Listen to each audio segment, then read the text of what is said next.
আসসালামু আলাইকুম সম্মানিত ভিউয়ার্স, কেমন আছেন সবাই? আশা করি সবাই অনেক ভালো আছেন। আজকের ক্লাসে আমরা শিখব কোরিয়ান বর্ণমালা। কোরিয়ান বর্ণমালা সাধারণত দুই ধরনের হয়ে থাকে। একটি হচ্ছে স্বরবর্ণ এবং আরেকটি হচ্ছে ব্যঞ্জনবর্ণ। স্বরবর্ণ 10টি, স্বরবর্ণ 10টি এবং ব্যঞ্জনবর্ণ হচ্ছে 14টি। আবার আছে যুক্ত স্বরবর্ণ এবং যুক্ত ব্যঞ্জনবর্ণ। যুক্ত স্বরবর্ণ 11টি এবং যুক্ত ব্যঞ্জনবর্ণ 5টি। তো আমরা আজকের ক্লাসে শুধুমাত্র স্বরবর্ণগুলো নিয়ে আলোচনা করব। আমাদের আজকের ক্লাসে শুধুমাত্র 10টি স্বরবর্ণ নিয়ে আলোচনা হবে। এই 10টি স্বরবর্ণ হচ্ছে,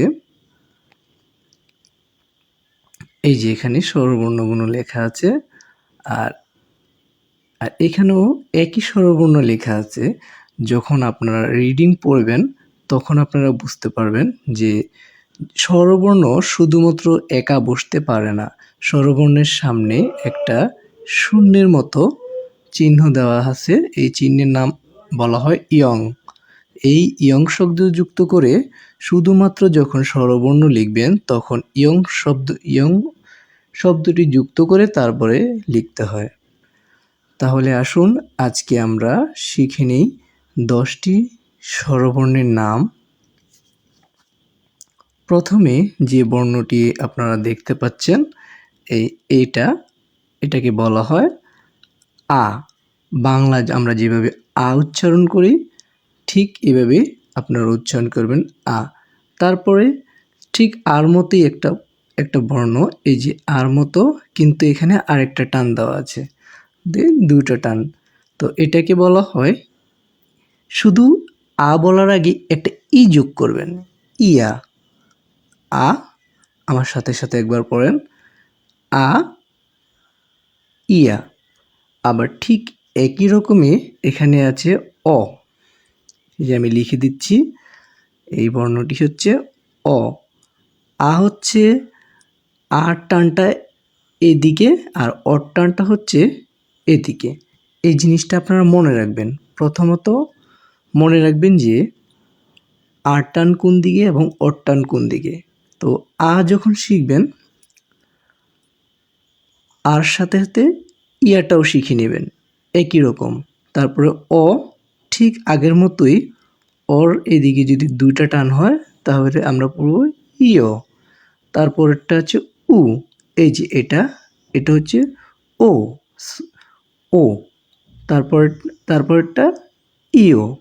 ঠিক আগের মতোই দুইটা টান হলে জাস্ট সামনে একটা ই যোগ হবে, ইও।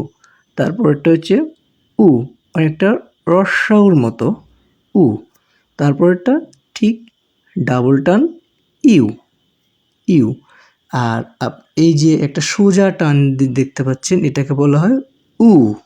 অনেকটা দীর্ঘাউর মতো উচ্চারণ করতে হয়।